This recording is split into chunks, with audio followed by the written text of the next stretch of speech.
اس سے پہلے جب سبق شروع ہوا تھا اس میں نے کہا تھا کہ یہاں سے حروف جر کو سبق شروع کیے ہیں۔ حروف جر کا مطلب یہ تھا کہ عربی میں بعض حرف ایسے ہیں جو اپنے بعد والے اسم کو زیر دیتے ہیں، اور ایسے کل مکمل حرف 17 ہیں۔ ان میں سے 2 حرف ہم پڑھ لیے تھے، وہ تھا فی اور علا۔ فی کے معنی تھا میں، علا کا معنی تھا پر۔ اب اس سبق میں اور 2 حرف جر کو سکھا رہے ہیں، دھیرے دھیرے کر کے یاد کرا رہے ہیں۔ تو آج جو 2 حرف سکھا رہے ہیں وہ ہے ایک من اور ہے ایک الا۔ من کا معنی ہوتا ہے سے، الا کے معنی ہوتا ہے تک، طرف، دونوں کر سکتے ہیں۔ الا کے معنی تک بھی کر سکتے ہیں، طرف بھی کر سکتے ہیں۔ من کا معنی سے ہے۔ تو اب یہاں دیکھو، پہلے دیے البیتو، اس کا معنی ہے گھر۔ من البیتی، گھر سے۔ اور میں یہ بھی بتلایا تھا کہ کلمے کے 3 قسم ہیں، اسم، فعل، حرف۔ حرف جو ہے اپنا معنی تو دیتا ہے لیکن اس کا معنی کچھ بھی سمجھ میں نہیں آتا جب تک کہ وہ اپنے بازو والے کلمے سے نہ ملے۔ تو یہاں بھی دیکھو، من کا معنی سے کچھ بھی سمجھ میں نہیں آتا، جب اس کے بازو میں گھر لگاتے ہیں تب سمجھ میں آتا ہے گھر سے۔ تو اسی طرح آگے آ رہا ہے المسجد، اس کا معنی ہے مسجد۔ الی المسجد، مسجد تک، مسجد کے طرف، دونوں بول سکتے ہیں۔ المدرس، استاذ۔ اب یہاں دیکھو شروع میں کیا ہے، ایک کلمہ سکھائے، اس کے بعد 2۔ اب یہاں سے پورا سوال جواب کے انداز میں ایک بڑے بڑے جملے سکھا رہے ہیں۔ المدرس، استاذ، یعنی استاذ نے کہا، من این انت، آپ کہاں سے ہیں۔ یہ بھی ایک اردو ہے لیکن ہمارے ہندوستان میں کہتے ہیں آپ کہاں کے ہیں۔ کہاں کے ہیں اس کے لیے بھی من ہی آئے گا، اور آپ کہاں سے ہیں اس کے لیے بھی من ہی آئے گا۔ محمد، محمد نے کہا انا۔ اب میں اس سے پہلے سبق میں سکھایا تھا کہ ضمائر ہوتے ہیں، یعنی جس طرح کوئی کسی کا نام بول دیے یا بولنا ہے میں، تو جب بات کرتے وقت تو انسان اپنا نام خود نہیں بولتا ہے بلکہ میں بولتا ہے، اور جس سے بات کرتے ہیں اس کا نام بھی نہیں لیتے ہیں بلکہ آپ اس کو کہتے ہیں تو۔ تو میں، تو، وہ، ان سب کو عربی میں ضمائر کہتے ہیں۔ تو میں بولنے کے لیے جو ضمیر آتا ہے وہ مذکر کے لیے بھی انا ہی آتا ہے اور مؤنث کے لیے بھی انا ہی آتا ہے۔ غائب کے لیے تو الگ الگ تھے، مذکر کے لیے ہوا، مؤنث کے لیے ہیا، لیکن متکلم کی جو ضمیر ہے چاہے وہ مذکر کی ہو چاہے وہ مؤنث کی ہو، دونوں کے لیے انا ہی آتا ہے۔ تو کل 2 سیکھے تھے، ہوا اور ہیا۔ آج کے سبق میں اور ایک ضمیر انا سیکھ رہے ہیں۔ تو انا من الیابان، میں جاپان سے ہوں۔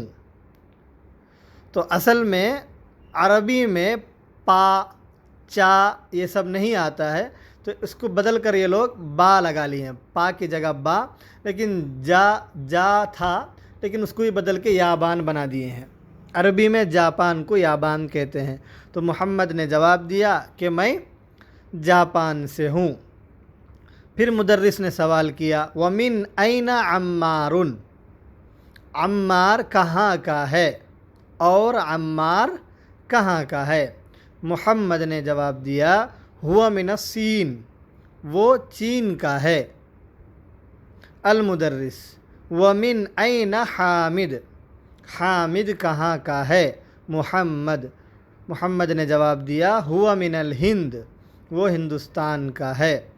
المدرس، استاذ نے سوال کیا، این عباس، عباس کہاں ہے۔ محمد نے کہا، خرج، وہ باہر نکلا۔ تو دیکھو اب تک جتنے بھی ہم پڑھ کر آ رہے تھے وہ سب کے سب اسم تھے۔ اب یہاں خرج یہ کلمہ فعل ہے. خرجہ اس کے معنی ہوتا ہے وہ نکل گیا، یعنی وہ نکل کر وقت ہو چکا ہے. المدرس این ذهب وہ کہاں گیا. محمد نے جواب دیا ذهب الى المدیر وہ پرنسپل کے پاس گیا، پرنسپل کے طرف گیا، محتمم کے طرف گیا.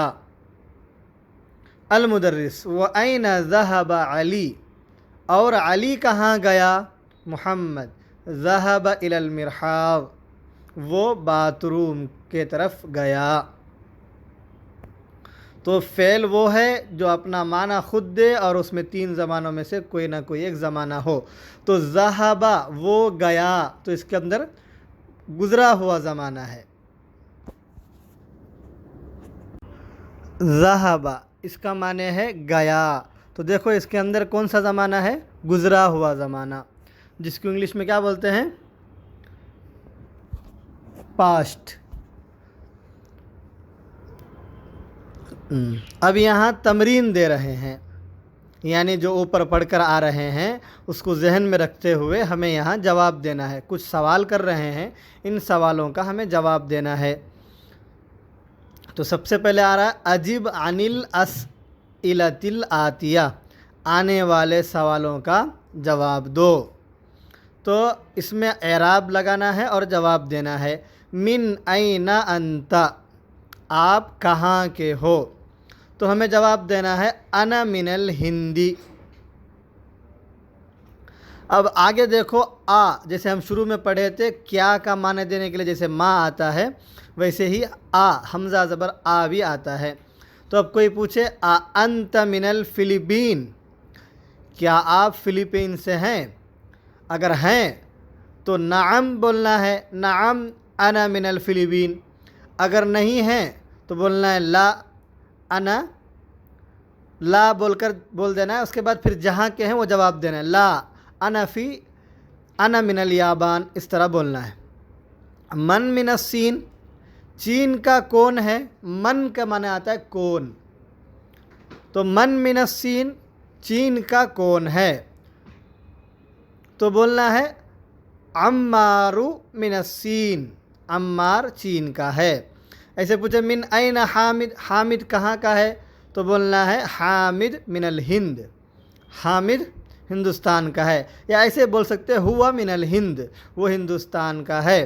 این ذهب عباس عباس کہاں گیا، ذهب عباس الی المرحاض عباس باتھ روم کی طرف گیا. اذهب علی الی المدیر ذهب علی الی المدیر کیا علی محتمم کی طرف گیا، پرنسپل کی طرف گیا. اگر گیا ہے تو بولنا ہے نعم. ذهب علی الی المدیر نہیں گیا تو بولنا ہے لا ما ذهب علی الی المدیر. اب دیکھو اقرأ واکتب مع ضبط اواخر الکلمات، یعنی جو پیچھے سے پڑھے آ رہے ہیں یہاں چند کلمہ دے رہے ہیں. ان کلمہ کے آخر میں ہمیں اعراب یعنی حرکت لگانا ہے اور اس کے بعد ہمیں اس کو پڑھنا ہے. جیسے الغرفۃ من الغرفۃ من الحمام المرحاض غرفہ کمرہ، من الغرفۃ کمرے سے، من الحمام باتھ روم سے، المرحاض باتھ روم، الی المرحاض باتھ روم تک، الیابان فلسطین یا جاپان، الفلپین فلپین، من الہند ہندوستان سے، الی الصین چین تک. اسی طرح وقرأ واکتب پڑھو اور لکھو. من این فاطمۃ فاطمہ کہاں کی ہے، ہی من الہند وہ ہندوستان کی ہے.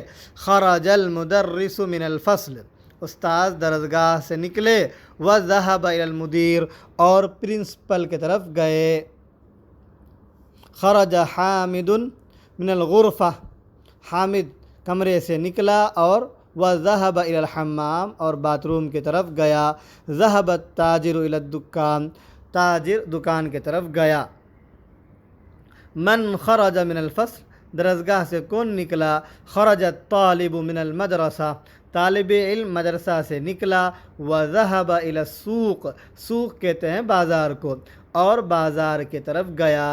خدیجۃ من الصین، خدیجہ چین کی ہے، وخالد من الیابان، اور خالد جاپان کا ہے۔